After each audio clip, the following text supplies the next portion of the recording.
প্রাণসেরি YouTube channel থেকে আপনাদের সবাইকে শুভেচ্ছা জানাচ্ছি আজকের গল্প পাঠের অনুষ্ঠানে। আজকেও যথারীতি আপনাদের সামনে গল্প পাঠ করব আমি নাসির আহমেদ কাবুল। আজকের গল্প স্যার আর্থার কোনান ডয়েলের the adventures of Sherlock Holmes. এর থেকে একটি গল্প আমি আপনাদের পড়ে শোনাবো। গল্পটি বাংলায় অনুবাদের নাম হচ্ছে বহিমিয়ায় কেলেঙ্কারি, এ স্ক্যান্ডাল ইন বোহেমিয়া। শার্লক হোমসের চোখে তিনিই নাকি একমাত্র মহিলা পদবাচ্য স্ত্রীলোক, তার মানে এই নয় যে মেয়েটির প্রতি দুর্বলতা ছিল হোমসের। মন যার ঘড়ির কাঁটার মতো সুসংযত, কোনো ভাবাবেগ সেখানে ঠাঁই পায় না। হিসেবি মন তার তীক্ষ্ণ দৃষ্টির একটা যন্ত্র বললেই চলে তাকে। ভাবালু তার কোনো দামই নেই তার কাছে। বিচার শক্তি নাকি ঘুলিয়ে যায় এসব দুর্বলতাকে প্রশ্রয় দিলেই।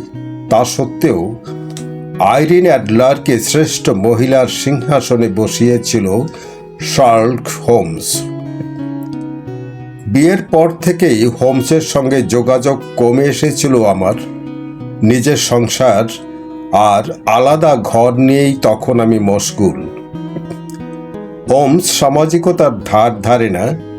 বেকার স্ট্রিটের ডেরায় রাশি রাশি বই, গোয়েন্দাগিরি আর কোকেনের নেশা নিয়ে সে রইল সম্পূর্ণ আলাদা জগতে। মাঝে মাঝে খবরের কাগজে চোখে পড়ত তার চমকপ্রদ কীর্তি কাহিনীর সংবাদ। নতুন করে ডাক্তারি শুরু করার পর একদিন রাত্রে রুগী দেখে বাড়ি ফিরছি বেকার স্ট্রিট দিয়ে। এমন সময় চোখে পড়ল উপরের ঘরে দ্রুত পায়চারি করছে হোমস। পর্দার গায়ে দুবার ছায়া পড়ল তার লম্বা শরীরের।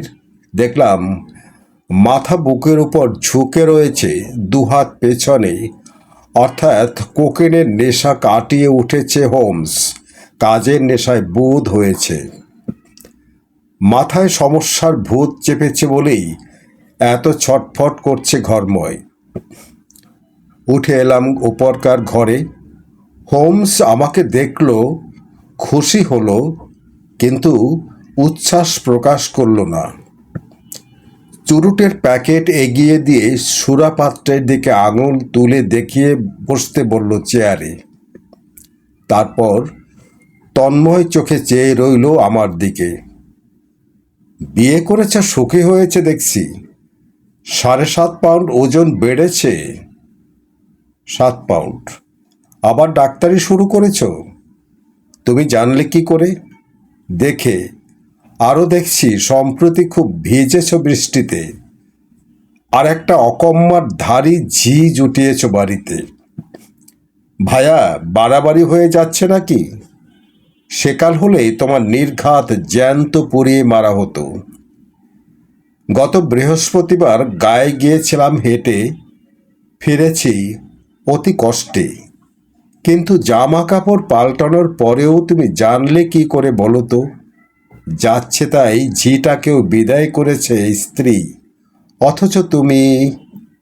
হাসল হোমস, দুহাত ঘষে বলল, তোমার বাঁ পায়ের জুতোটায় পাশাপাশি 2টো আঁচড় পড়েছে। কাদা তুলতে গিয়েছিল এমন কেউ, যে ডাহা আনাড়ি। অর্থাৎ বাদলার দিনে রাস্তায় বেরিয়েছিলে এবং যে ঝিটিকে দিয়ে জুতো ছাপ করিয়েছিলে, ঝাল ঝেড়েছে সে জুতোর উপরই। তোমার গায়ে আয়োডোফর্মের গন্ধ, ডান হাতের বুড়ো আঙুলে সিলভার নাইট্রেটের কালচে দাগ, আর স্ট্যাথিস্কোপ রাখার জন্যে উঁচু টুপি দেখে অনায়াসই বলা যায় রুগী নিয়ে ব্যস্ত রয়েছে ডাক্তার। হেসে ফেললাম, বললাম, এত সহজ করে বললে যে মনে হলো আমারও বলা উচিত ছিল। চেয়ারে বসল হোমস, চুরুট ধরালো, বলল, তুমি দেখো ঠিকই, কিন্তু খুঁটিয়ে দেখো না। তোমার সঙ্গে আমার তফাৎ সেখানেই। যেমন ধরো, নিচের হলঘর থেকে এই ঘরে উঠবার সিঁড়ি তুমি দেখেছ? নিশ্চয়ই। কতবার দেখেছ? কয়েকশো বার তো বটেই। কটা ধাপ আছে সিঁড়িতে তা তো বলতে পারবো না, কিন্তু আমি পারবো, কেননা তুমি শুধু দেখেছ, ঠাহর করনি, আমি করেছি। 17টা ধাপ আছে সিঁড়িতে। আমার ব্যাপারে নিয়ে তুমি লেখাপড়া শুরু করেছ বলেই তোমাকে একটা কথা জিজ্ঞেস করছি। টেবিলের উপর পড়ে থাকা একটা গোলাপি চিঠি আমার দিকে নিক্ষেপ করলো হোমস। জোরে পড়ো। চিঠির কাগজ বেশ পুরু, কিন্তু তারিখ, সই, ঠিকানা কিছুই নেই। চিঠিটা এরকম: আজ রাত 7:45 একটা অত্যন্ত গোলমেলে ব্যাপারে পরামর্শ করার জন্যে মুখোশ পরে এক ভদ্রলোক আপনার সঙ্গে দেখা করবেন, ঘরে থাকবেন। বললাম, রহস্যের গন্ধ পাচ্ছি। তোমার কি মনে হয়? সূত্র হাতে না আসা পর্যন্ত সিদ্ধান্তে পৌঁছানো মারাত্মক ভুল। চিঠি দেখেই তোমার কি মনে হয়? চিঠি যিনি লিখেছেন তিনি বড় লোক। কাগজটা রীতিমতো শক্ত, মজবুত আর দামি। খাঁটি কথা, এ কাগজ ইংল্যান্ডে পাওয়া যায় না। আলোর সামনে ধরো। ধরলাম। জলছাপটা স্পষ্ট দেখতে পেলাম। ময়ের পাশে উ, একটা চ, এর সঙ্গে বিসর্গ। কি বুঝলে? হোমসের প্রশ্ন। কারিগরের নাম বা মনোগ্রাম? না, ময়ের সঙ্গে পাস থাকার মানে গেসেলশাফট, জার্মান শব্দ, মানে কোম্পানি। আমরা যেমন কোম্পানিকে কোং লিখি, ওরাও তেমনি গেসেলশাফটটাকে এভাবে লেখে। চ মানে পেপার, বাকি রইল উ আর ময়ের মানেটা। কন্টিনেন্টাল গেজেটিয়ার দেখলেই বোঝা যাবে। তাক থেকে বাদামি রঙের ইয়া মোটা একখানি বই নামিয়ে পাতা উল্টালো হোমস। এগ্রো, এগ্রোনেচ, এগ্রিয়া, আর এই হলো বহিমিয়া। ভাষা জার্মান, কাঁচ আর কাগজের কারখানার জন্য বিখ্যাত। বলো, কি বুঝলে? কাগজটা তৈরি হয়েছে বহিমিয়ায় এবং পত্রলেখক একজন জার্মান। চিঠি লেখার কায়দা দেখেই বোঝা যায়। জার্মানরাই কথার শেষে ক্রীড়া বসায়। ভদ্রলোক কিন্তু এসে গেছেন। কথা শেষ হতে না হতেই ঘোড়ার পায়ের টকবক শব্দ, গাড়ির চাকার ঘর ঘর আওয়াজ এবং দোরগোড়ার ঘণ্টার ধ্বনি শোনা গেল। শেষ দিয়ে উঠল হোমস। বললে, দুঘোড়ায় টানা গাড়ি মনে হচ্ছে। পরক্ষণেই উকি দিল জানালায়। ঠিক বলেছি, জোড়া ঘোড়ায় টানা ব্রুহ্যাম গাড়ি। এক একটা ঘোড়ার দামই কমসে কম 150 গিনি ওয়াটসন। এ কেসে টাকা আছে। আমি যাই। মোটেই না, কেসটা ইন্টারেস্টিং। না থাকলে আফসোস করতে হবে। ধীর স্থির ভারিক্কি পদশব্দ সিঁড়ি বেয়ে উঠে এসে স্তব্ধ হলো দরজার সামনে। পরক্ষণেই টোকা পড়ল পাল্লায়। বেশ জোরে গাঁট ঠোকার আওয়াজ, যেন কর্তা ব্যক্তি কেউ। ভেতরে আসুন, বলল হোমস। ঘরে যিনি ঢুকলেন, মাথায় তিনি রীতিমতো ঢ্যাঙা, 6.5 ফুটেরও বেশি।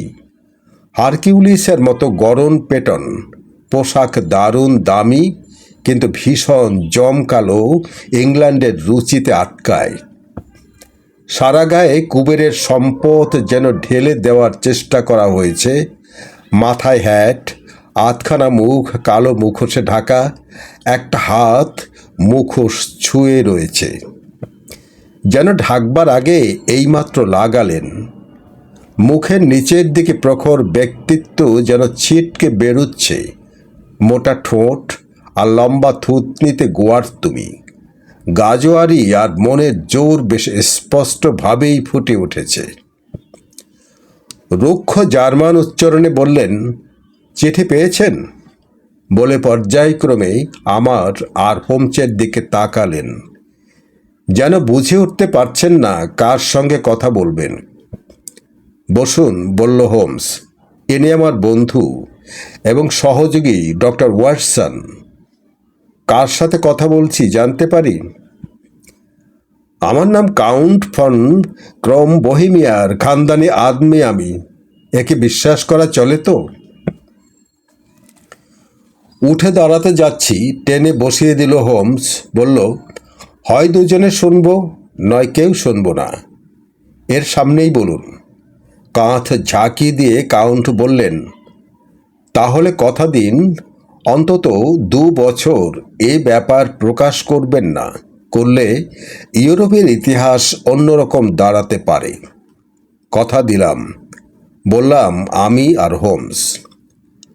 আমাকে যিনি পাঠিয়েছেন তিনি চান না আমার পরিচয় ফাঁস হয়ে যাক। মুখোশ লাগিয়েছি সেই কারণে। আমার আসল নামও আপনাকে বলিনি। জানি, কাঠখোট্টা গলায় বলল হোমস। বোহেমিয়ার আমস্টাইন রাজবংশের সুনাম অক্ষত রাখার জন্য এত সাবধান হতে হচ্ছে, জানবেন। সোফায় হেলান দিয়ে চোখ বুজে হোমস বলল, তাও জানি। অবাক হলেন রহস্যময় মক্কেল। হোমসের নামডাক যে অকারণে হয়নি তা যেন বুঝতে পারলেন। চোখ খুলল হোমস, বললে, মহারাজ যদি মন খোলাসা করে সব কথা বলেন তাহলে আমার দিক দিয়ে পরামর্শ দিতে সুবিধে হয়। তরাক করে লাফিয়ে উঠলেন বিরাট দিয়ে আগন্তুক।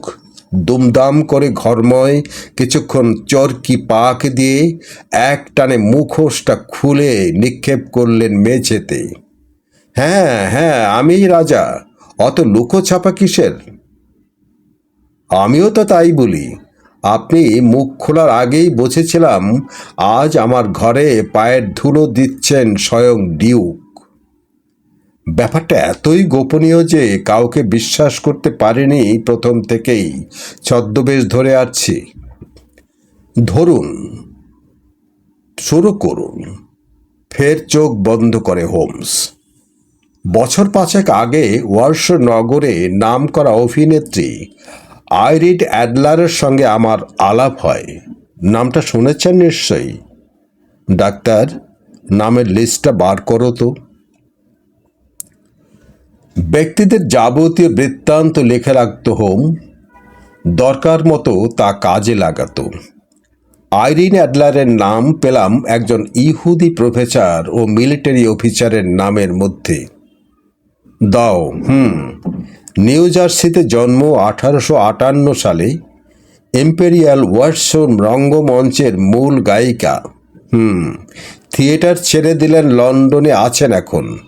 বুঝেছি, একে যেসব চিঠি লিখেছেন এখন তা ফেরত চাইছেন, এই তো? তা বলতে পারেন। লুকিয়ে বিয়ে করেছিলেন? মোটেই না। দলিল টলিল বা প্রশংসাপত্র জাতীয় কিছু আছে কি? একদম না। তাহলে সে চিঠি যে আসল তার প্রমাণ করা যাবে কি করে? আমার হাতের লেখা দেখে। হাতের লেখা জাল করা যায়। প্যাডের কাগজ আমার, তাও চুরি করা যায়। সিলমোহরটাও যে আমার, তাও নকল করা যায়। আমার ফটো শেয়ার এমন কি কিনতে পাওয়া যায়। কিন্তু দুজনে একসঙ্গে আছি যে সোফাটাতে। সর্বনাশ, খুব কাঁচা কাজ করেছেন একসাথে ছবি তুলে। তখন কি আর কাণ্ডজ্ঞান ছিল আমার? বয়স কম, যুবরাজ ছিলাম। এখনই তো মোটে 30 বছর বয়স আমার। ফটোটা ওর কাছ থেকে সরাতে হবে। সে চেষ্টাও হয়েছে, পারিনি। তাহলে কিনে নিন, বেচবে না, চুরি করান।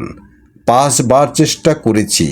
2 বার চোর দিয়ে, 1 বার দেশ বেড়ানোর সময় মালপত্র সরিয়ে, আর 2 বার পথে ঘাপটি মেরে থেকে। 1 বারও পারিনি। ছবি নিয়ে কি করতে চান উনি? স্ক্যান্ডিনেভিয়ার রাজকন্যের সঙ্গে শিগগিরই বিয়ে হবে আমার। মেয়েটি যদি জানতে পারে আমার চরিত্র ভালো নয়, বিয়ে ভেঙে দিতে পারে। আইরিন অ্যাডলার ছবিখানা সেখানেই পাঠাবে। পাঠিয়ে দেননি তো? না, বিয়ের কথা যেদিন আনুষ্ঠানিকভাবে ঘোষণা করা হবে সেদিন পাঠাবে, অর্থাৎ সামনের সোমবার। হাই তুল্য হোমস, 3টে দিন পাচ্ছি হাতে। আপনি লন্ডনেই আছেন তো? হ্যাঁ, ল্যাংখ্যামে পাবে আমাকে। খবর সেখানেই দেব। দেনাপনার ব্যাপারটা কি হবে? যা বলবেন তাই হবে। রাজ্যের খানিকটা দিয়ে দিতে পারি ফটোর দাম হিসেবে। হাত খরচ? একটা চামড়ার ব্যাগ বার করে টেবিলে রাখলেন গ্রাউন্ড ডিউক। এর মধ্যে 300 মোহর আর 700 পাউন্ডের নোট আছে। রসিদ লিখে দিল হোমস। আইরিন অ্যাডলারের ঠিকানাটা কি? ব্রাউন ইলিস, Serpentine avenue, Saint John's Wood. ফটোটা ক্যাবিনেট সাইজের? হ্যাঁ।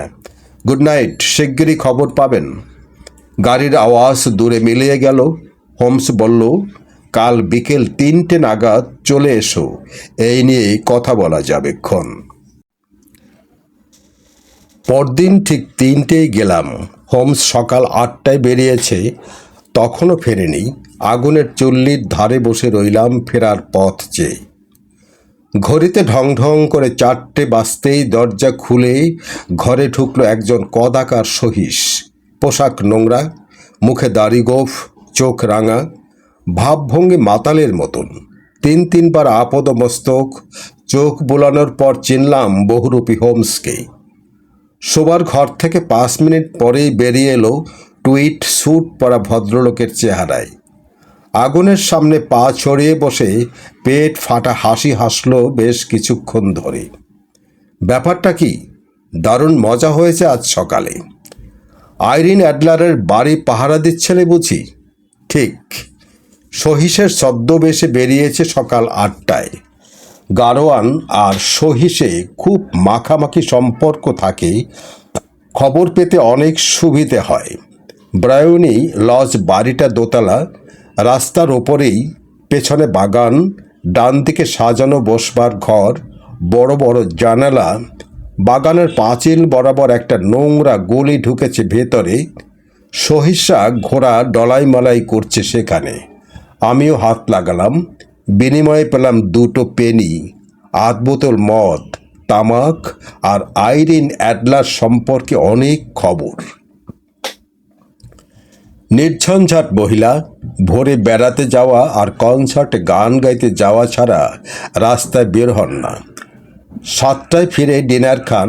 পুরুষ বন্ধু শুধু একজনই, সুপুরুষ, প্রাণ শক্তিতে ভরপুর, গায়ের রং গাঢ়, রোজ আসেন। পেশায় উকিল, নাম গডফ্রে নর্টন। খটকা লাগলো। আইরিন অ্যাডলারের সঙ্গে তার সম্পর্কটা স্রেফ উকিলের সঙ্গে মক্কেলের সম্পর্ক, ভালোবাসাবাসির ব্যাপারও আছে। প্রথমটা যদিও ঠিক হয়, তাহলে ফটো তার হেফাজতেই আছে, অর্থাৎ তদন্তের ক্ষেত্রেই আরও বাড়ল। ভাবছি কি করব। এমন সময় একটা গাড়ি এসে দাঁড়ালো বাড়ির সামনে। লাফিয়ে নামলেন এক ভদ্রলোক। চেহারা দেখেই বুঝলাম ইনি গডফ্রে নর্টন। ব্যস্ত সমস্তভাবে গাড়োয়ানকে গাড়ি নিয়ে দাঁড়িয়ে থাকতে বলে ঝিয়ের পাশ দিয়ে বো করে ঢুকে গেলেন ভেতরে, যেন হরদম যাতায়াত আছে বাড়িতে। ভেতরে রইলেন আধ ঘন্টা। জানালা দিয়ে দেখলাম হন হন করে পায়চারি করছেন আর হাত পা নেড়ে উত্তেজিতভাবে কথা বলছেন। আইরিন অ্যাডলারকে খুব একটা দেখা গেল না। তারপর বেরিয়ে এলেন আগের চেয়েও ব্যস্তভাবে। গারোয়ানকে হেঁকে বললেন, 20 মিনিটের মধ্যেই রিজেন্ট স্ট্রিট হয়ে সেন্ট মনিকা চার্চে যেতে হবে। আধ গিনি বকশিস পাবে। পেছন নেব কিনা ভাবছি, এমন সময় একটা ঝকঝকে গাড়ি এসে দাঁড়ালো বাড়ির সামনে। খুব তাড়াহুড়ো করে ঘোড়া জোতা হয়েছে গাড়িতে। কোর্টের বোতাম লাগানোর সময়ও পায়নি কোচোয়ান। ঝড়ের মতো হলঘর থেকে বেরিয়ে এলেন আইরিন অ্যাডলার। গাড়িতে উঠেই হেঁকে বললেন, 20 মিনিটে সেন্ট মনিকার গির্জায় চলো, আধ পাউন্ড বকশিস পাবে। ঠিক এই সময় একটা ছ্যাকরা গাড়ি এসে গেল সামনে। তরাক করে লাফ মেরে ঢুকে গেলাম গাড়ির ভেতর। চিৎকার করে বললাম, সেন্ট মনিকার গির্জে চলো, 20 মিনিটের মধ্যে যেতে পারলে £8 বকশিস। উল্কা বেগে গাড়ি পৌঁছল গির্জার সামনে। ভেতরে ঢুকে দেখলাম আইরিন অ্যাডলার, গডরে নর্টন আর পাদ্রি ছাড়া কেউ আর নেই। বেদির সামনে দাঁড়িয়ে 3 জনে। আমাকে দেখেই কিন্তু 3 জনেই দৌড়ে এলো আমার দিকে। আমি তো অবাক। গডফ্রে নর্টন টানতে টানতে আমাকে বেদির কাছে নিয়ে গেলেন। চলে এসো, চলে এসো, তোমাকেই দরকার। আর মোটে 3 মিনিট বাকি, সাক্ষী না থাকলে আইনের ফাঁক থেকে যাবে। পর মুহূর্তে শুনলাম বিড়বিড় করে মন্ত্র পড়া হচ্ছে আমার কানের কাছে, এবং আমিও তার দিব্যি আউড়ে যাচ্ছি। যা জানি না তার সাক্ষী দিচ্ছি। অর্থাৎ গডফ্রে নর্টন আর আইরিন অ্যাডলারের বিয়েতে মধ্যস্থতা করছি। চোখের নিমেষে বিয়ে হয়ে গেল। সবাই খুশি। £1 পুরস্কারও পেলাম পাদ্রির কাছে। ব্যাপারটা বুঝলাম। সাক্ষী ছাড়া বিয়ে দেওয়া যাচ্ছিল না। রাস্তা থেকে সাক্ষী আনতে গেলে সময় পেরিয়ে যেত, তাই আমাকে পেয়ে বর্তে গিয়েছে সকলে। এতে হাসছিলাম সে কারণেই। তারপর আমি জানতে চাই, গির্জার বাইরে এসে 2 জনে গেলেন দুদিকে। যাওয়ার আগে গডফ্রে নর্টন বলে গেলেন সন্ধ্যে নাগাদ রোজকার মতো আসবেন। কোণে ফিরলেন বাড়িতে। আমিও এলাম এখানেই তোড়জোড় করে। কিসের তোড়জোড়? খেয়ে নিয়ে বলবো, পেটে আগুন জ্বলছে। বিকেলে তোমাকে দরকার। কাজটা কিন্তু বেআইনি, ধরা পড়ার সম্ভাবনাও আছে। রাজি? 100 বার। উদ্দেশ্য মহৎ হলে সব কিছুতেই রাজি, কিন্তু মতলবটা কি তোমার? খাবার এসে গেল। খেতে খেতে হোমস বললে, উদ্দেশ্য সত্যিই মহৎ। এখন 5টা বাজে। 2 ঘন্টা পরে ব্রায়োনি লজে পৌঁছবো আমরা। আইরিন অ্যাডলার তখন খেতে ফিরবেন। তারপর আমি ভেতরে যাব, তুমি বাইরে থাকবে। বসবার ঘরে জানলার পাশে দাঁড়িয়ে থাকবে। হাতে এই জিনিসটা রাখবে, চুরুটের মতো একটা লম্বাটে বস্তু বাড়িয়ে দিল হোমস। সামান্য ধোয়া ভোমা। ছুঁড়ে দিলেই আপনা থেকেই জ্বলে ওঠে। 4-5 মিনিট পরে জানলা খুললে তুমি আমার হাতের দিকে নজর রাখবে। যখন দেখবে এইভাবে হাত নাড়ছি, বিশেষ একটা হস্তভঙ্গি করে হোমস, বোমাটা জানলা গলিয়ে ভেতরে ছুরি দিয়ে আগুন আগুন বলে চেঁচিয়ে উঠবে। ভিড় জমে উঠলেই সরে পড়বে, রাস্তার অন্যদিকে গিয়ে দাঁড়াবে। 10 মিনিট পরে আমি আসবো সেখানে, বুঝেছ? হ্যাঁ। শোবার ঘরে গেল হোমস। ফিরে এলো পাদ্রির ছদ্মবেশে। শুধু পোশাক নয়, চোখ মুখের চেহারা পর্যন্ত পাল্টে গিয়েছে। হোমস অপরাধ তাত্ত্বিক হওয়ায় অভিনয় জগৎ হারিয়েছে একজন কুশলী শিল্পীকে, বিজ্ঞান জগৎ হারিয়েছে একজন চুলচেরা বিশ্লেষককে। বেকার স্ট্রিট থেকে বেরোলাম 6টা বেজে 15 মিনিটে। ব্রায়োনি লজের সামনে যখন পৌঁছলাম, তখন ল্যাম্প পোস্টের আলো জ্বলে উঠেছে। বাড়ির সামনেটা যত ফাঁকা হবে ভেবেছিলাম, দেখলাম তা নয়। বেশ কিছু লোক এদিক সেদিক হয় আড্ডা মারছে, নয় ঘোরাফেরা করছে। হোমস বললে, ওয়াটসন, নর্টন অ্যাডলার বিয়ের ফলে আমাদের কাজ কিন্তু সহজ হয়ে গেল। আইরিন অ্যাডলার এখন কখনোই চাইবেন না ছবিটা গডফ্রে নর্টনের চোখে পড়ুক, কিন্তু রেখেছেন কোথায় সেটাই এখন সমস্যা। কোথায় বলে মনে হয় তোমার? সঙ্গে যে রাখেননি সে বিষয়ে সন্দেহ নেই। ক্যাবিনেট সাইজের ছবি মেয়েরা পোশাকের মধ্যে লুকিয়ে রাখতে পারে না। তাছাড়া যে কোনো মুহূর্তে গ্র্যান্ড ডিউকের লোক তাকে ধরে সার্চ করতেও পারে। তাহলে কারো কাছেই রাখেননি, কেননা ছবিটা কয়েকদিনের মধ্যে দরকার হবে। তাছাড়া মেয়েরা যখন কিছু লুকোয় নিজেরাই লুকিয়ে রাখে, কারো সাহায্য নেয় না, বিশেষ করে যাদের আত্মবিশ্বাস আছে। কাজেই ধরে নিচ্ছি ছবি তার নাগালের মধ্যেই আছে, অর্থাৎ বাড়ির মধ্যে। কিন্তু বাড়ি খোঁজাও তো হয়েছে, ওকে খোঁজা বলে না। তুমি কি করে বুঝলো? আমি তো খুঁজবো না, তবে উনি দেখিয়ে দেবেন, এই যে এসে গেছে গাড়ি। মোড়ের মাথায় দেখা গেল গাড়ির আলো, এসে দাঁড়ালো বাড়ির সামনে। সঙ্গে সঙ্গে প্রাপ্তিযোগের আশায় একজন নিচু ক্লাসের লোক দৌড়ে এসে খুলে ধরল দরজা। দৌড়ে এলো আরও একজন, প্রথম জনকে ধাক্কা মেরে সরিয়ে দিল বকশিসটা নিজেই নেওয়ার আশায়। লেগে গেল ঝগড়া, ছুটে এলো আরও অনেকে। দুটো দল হয়ে যেতেই শুরু হলো হাতাহাতি, ঘুষোঘুষি, লাঠালাঠি। হোমস দৌড়ে গেল আইরিন অ্যাডলারকে বাঁচাতে, কিন্তু লাঠি খেয়ে কাতরে উঠে লুটিয়ে পড়ল রাস্তায়। রক্ত ঝরতে লাগলো মুখ বেয়ে, দেখেই ফর্সা হয়ে গেল হামলাবাজরা। অন্যদিক থেকে কয়েকজন ছুটে এসে ঘিরে ধরল জখম পাদ্রিকে। আইরিন অ্যাডলার ততক্ষণে সিঁড়ি বেয়ে উঠে গিয়েছেন। সেখান থেকে জিজ্ঞেস করলেন, চোটটা কি মারাত্মক? কেউ বলল শেষ হয়ে গিয়েছে, কেউ বললে না না, এখনো মরেনি, নিঃশ্বাস পড়ছে, তবে হাসপাতাল পর্যন্ত টিকবেন কিনা সন্দেহ। আর একজন বলল ভেতরে নিয়ে যাব। নিশ্চয়ই, বসবার ঘরে এনে সোফায় শুয়ে দাও। ধরাধরি করে হোমসকে নিয়ে গিয়ে শুয়ে দেওয়া হলো সোফায়। আলো জ্বলল বটে, জানালার পর্দা টানা হলো না। দেখলাম ভদ্রমহিলা নিজে শুশ্রূষা করছেন আহত পাদ্রীকে।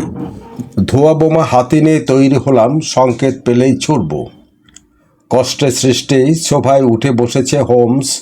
বাতাসের অভাবে বুক যেন ফেটে যাচ্ছে। একজন ঝি গিয়ে খুলে দিল জানলা।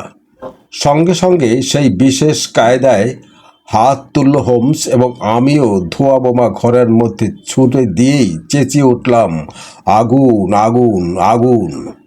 একই সঙ্গে সমস্বরে আকাশ ফাটা চিৎকার আরম্ভ করল রাস্তার লোকজন। গলগল করে পুঞ্জীভূত ধোঁয়া বেরিয়ে এলো জানালা দিয়েই। প্রচণ্ড হট্টগোলের মধ্যে কেউ কেউ টেনে লম্বা দিলে সেখান থেকে। তারই মাঝে শুনলাম হোমসের গলা, আগুন ফাগুন নাকি সব বাজে কথা, নিশ্চয়ই কেউ ভয় দেখাচ্ছে। সরে এলাম রাস্তার কোণে, 10 মিনিট দাঁড়ালাম। হোমস এসে আমাকে টেনে নিয়ে দ্রুত পদক্ষেপে এগিয়ে চলল বাড়ির দিকে। সাবাস ডাক্তার, বললে হোমস। ফটোটা কোথায় আছে জেনে ফেলেছি। কি করে জানলে? উনি দেখিয়ে দিলেন। কিছু বুঝলাম না। রাস্তার লোকজন যে আমার ভাড়াটে অভিনেতা তা নিশ্চয়ই বুঝেছ। সন্দেহ হয়েছিল। গোলমালের শুরুতে দৌড়ে গিয়েই দুহাত মুখে রগড়ে নিয়েছিলাম। আগে থেকে লাল রং মেখে রেখেছিলাম হাতে। জখম হওয়ার ভান করতেই বৈঠকখানা ঘরে না ঢুকিয়ে পারলেন না ভদ্রমহিলা। বাড়ির কোন ঘরে ফটো লুকিয়েছেন সঠিক জানতাম না। বসবার ঘরও হতে পারে, শোবার ঘরও হতে পারে। সেটা জানবার জন্যেই ঘরের মধ্যে ধোঁয়া বোমা ছোড়ালাম তোমাকে দিয়ে। বাড়িতে আগুন লাগলে মেয়েরা আগে সবচেয়ে দামি জিনিস বাঁচাতে ছুটে যায়। মায়েরা দৌড়ায় বাচ্চার দিকে, কুমারীরা গয়নার দিকে। আইরিন অ্যাডলার দৌড়লেন ঘন্টার দড়ির ওপরকার একটা আলগা তক্তার দিকে। আধখানা টেনে সরাতেই ভিতরকার ফাঁকা দেখলাম ফটোটা। তারপরেই যখন বললাম আগুন লাগেনি, উনি সেখানকার ফটো সেখানকাই রেখে দিয়ে ধোঁয়া বোমাটার দিকে একবার তাকিয়ে বেরিয়ে গেলেন ঘর থেকে। সেই ফাঁকেই ছবিটা সরিয়ে নিল হতো, কিন্তু কোচোয়ান লোকটা ঘরে ঢুকে এমন কটমট করে চেয়ে রইল আমার দিকে যে ভরসা হলো না। বেশি তাড়াহুড়া না করাই ভালো। এবার কি করবে? কাল সকাল 8টায় খোদ মহারাজকে নিয়ে যাব আইরিন অ্যাডলারের বসবার ঘরে। উনি অবশ্য নেমে এসে আমাদের কাউকেই দেখতে পাবেন না। সেই সঙ্গে দেখবেন ফটোও নেই খুপড়ির মধ্যে। আমি চাই মহারাজ নিজের হাতে ছবি উদ্ধার করুন। আর দেরি নয়, এক্ষুনি লিখে জানাচ্ছি মহারাজকে। বেকারি স্ট্রিটে পৌঁছে গেলাম। কথা বলতে বলতে দরজার সামনে দাঁড়িয়ে চাবির জন্যে পকেটে হাত দিল হোমস। অমনি কানের কাছে শুনলাম স্বাগত ভাষণ, good night mister Sherlock Holmes. রাস্তায় তখন গম গম করছে লোকজন। মনে হলো আলেস্টারধারী শীর্ণকায় এক ছোকরার দিক থেকে ভেসে এলো কথাটা। হন হন করে আমাদের পাশ দিয়ে সে চলে গেল সামনে। সেন দৃষ্টিতে সেদিকে চেয়ে মৃদুস্বরে বলল হোমস, চেনা গলা, কিন্তু লোকটা কে? সে রাতে আর বাড়ি ফিরলাম না, বেকার স্ট্রিটের বাড়িতেই থেকে গেলাম। পরের দিন সকালে হন্তদন্ত হয়ে ঘরে ঢুকলেন বহিমিয়ার গ্র্যান্ড ডিউক। ঢুকেই হোমসের কাঁধ খামচে ধরে ব্যগ্র কণ্ঠ বললেন, পেয়েছেন? এখনো পাইনি, কিন্তু এবার পাবেন। তাহলে চলুন, আর দেরি নয়। নিচে নেমে এলাম। ব্রহাম গাড়িতে চেপে রওনা হলাম ব্রায়োনি লজ অভিমুখে। যেতে যেতে হোমস বললে, আইরিন অ্যাডলারের বিয়ে হয়ে গিয়েছে। বলেন কি, কবে? কালকে। কার সঙ্গে? উকিল গডফ্রে নর্টনের সঙ্গে। কিন্তু আইরিন কি তাকে ভালোবাসে? আশা করি বাসেন। আর বাসেন বলেই আপনাকে তিনি ভালোবাসেন না, তাই আপনার ভালো মন্দ নিয়ে তার মাথা ব্যথা থাকবে না। বোবা হয়ে গেলেন গ্র্যান্ড ডিউক। বিষাদাবরণে আবৃত রইলেন পথের বাকিটুকু। উদ্বেলিত আবেগ প্রকাশ করলেন না বাইরে। ব্রায়োনি লজের সামনে গিয়ে দেখি দরজা খোলা। সিঁড়িতে দাঁড়িয়ে একজন বুড়ি ঝি আমাদের দেখেই তাচ্ছিল্যের হাসি বলল, আপনি কি মিস্টার শার্লক হোমস? চমকে উঠল হোমস, বলল, হ্যাঁ, আমি শার্লক হোমস। দিদিমণি আজ ভোর 5:15 ট্রেনে চলে গেছেন, স্বামীকে নিয়ে গেছেন, বলে গেছেন আপনি আসতে পারেন। সে কি, ইংল্যান্ড ছেড়ে চলে গেছেন নাকি? ফ্যাকাশে হয়ে গেল হোমস। মনে হলো এই বুঝি টলে পড়ে যাবে। হ্যাঁ, আর ফিরবেন না। কাগজপত্রগুলো? গলা ভেঙে গেল অ্যান্ড ডিউকের। ঝিকে ঠেলে সরিয়ে বসবার ঘরে ঢুকে পড়ল হোমস। তছনছ অবস্থা ঘরের। দেয়ারাজগুলো খোলা, তাক ফাঁকা। ঘন্টার দড়ির উপরের দিকে তক্তাটা ভেঙে ফেলল হোমস। ভেতর থেকে বার করলো একটা ফটো আর একটা চিঠি। ফটোটা আইরিন অ্যাডলারের, চিঠিটা শার্লক হোমসের। খামের উপরে তার নামের তলায় লেখা, শার্লক হোমস না আসা পর্যন্ত যেন এ চিঠি এখানেই থাকে। একটানা খাম ছিঁড়ে ফেলল হোমস। রাত 12টার সময় লেখা হয়েছে চিঠি। হুমড়ে খেয়ে একই সাথে পড়লাম তিনজনে। ডিয়ার মিস্টার শার্লক হোমস, আপনার কাজের ধারাই আলাদা। শতমুখে প্রশংসা করতে হয়। আগুন আগুন চিৎকার শোনার আগে পর্যন্ত বুঝিনি ফাঁদে পড়েছি। বুঝলাম না, তখন খটকা লাগলো। কিছুদিন আগে শুনেছিলাম ছবি উদ্ধারের জন্যে আপনার দ্বারস্থ হতে পারেন মহারাজ। তাই কোচোয়ানকে আপনার পাহারায় রেখে উপরে গিয়ে পুরুষ মানুষের ছদ্মবেশ ধরলাম। জানেন তো, অভিনয় জিনিসটা আমি ভালোভাবেই রপ্ত করেছি এবং বহুবার দেখেছি পুরুষের ছদ্মবেশেই কাজ হয় বেশি। তারপর পেছন ধরে বাড়ি পর্যন্ত এসে যখন দেখলাম সত্যিই আপনি শার্লক হোমস, তখন বিবেচকের মতো গুড নাইট জানিয়ে তৎক্ষণাৎ রওনা হলাম স্বামীর সঙ্গে পরামর্শের জন্যে। ঠিক করলাম, এরকম দুর্ধর্ষ প্রতিপক্ষ খপ্পর থেকে রেহাই পেতে হলে দেশ ছেড়ে চম্পট দেওয়া ছাড়া আর পথ নেই। তাই কাল সকালে এসে দেখবেন আমি নেই। ফটো নিয়ে দুর্ভাবনা করতে হবে না গ্র্যান্ড ডিউককে। আমাকে ভালোবেসে যিনি বিয়ে করেছেন তিনি ওর চাইতে উঁচু জগতের মানুষ। রাজা হয়ে আমাকে যে আঘাত উনি দিয়েছেন তার পাল্টা আঘাত আমি দেব না, তবে ছবিটাও দেব না। ভবিষ্যতের রক্ষা কবচ হিসাবে কাছে রাখব। তার বদলে অন্য একটা ছবি রেখে গেলাম, ইচ্ছে হলে উনি রাখতে পারেন। বিশ্বস্ত আইরিন নর্টন অ্যাডলার। উচ্ছ্বাসে ফেটে পড়লেন গ্র্যান্ড ডিউক। মেয়ের মতো মেয়ে, আমার রানী হওয়ার উপযুক্ত, কিন্তু সমশ্রেণীর নয়, এই যা দুঃখ। উচ্ছ্বাস না দেখে হেমস বলল, আমিও তাই দেখছি, উনি আপনার সমান শ্রেণীর নন। আফসোস রয়ে গেল কেসটাকে এর চাইতে ভালোভাবে শেষ করা গেল না বলে। বলেন কি, এর চাইতে ভালো শেষ করা হয় নাকি? আইরিন অ্যাডলার দু কথা বলে না। ফটোটা পুড়ে ছাই হয়ে গেলেও এত নিশ্চিন্ত থাকতাম না। বলুন, কি পুরস্কার চান আপনি? এই আংটিটা যদি দিই বলে আঙ্গুল থেকে মরকত আংটি খুলে নিলেন গ্র্যান্ড ডিউক। আংটির চেয়েও দামি জিনিস কিন্তু রয়েছে আপনার কাছে। কি বলুন তো? এই ফটোটা। আইরিনের ফটো আপনি রাখবেন? বেশ তো, নিন। হেঁট হয়ে অভিবাদন জানিয়ে আমাকে নিয়ে বাড়ি মুখ রওনা হলো হোমস। পেছনে ফিরে দেখল না। প্রতি অভিবাদনও জানাচ্ছেন না গ্র্যান্ড ডিউক। এই ঘটনার পর থেকেই মেয়েদের বুদ্ধির দৌড় নিয়ে ব্যঙ্গ করা ছেড়ে দেয় হোমস। গল্পটি কেমন লাগলো জানাবেন। আমাদের এই চ্যানেলটি সাবস্ক্রাইব করার জন্য অনুরোধ করছি। ভালো থাকুন সবাই।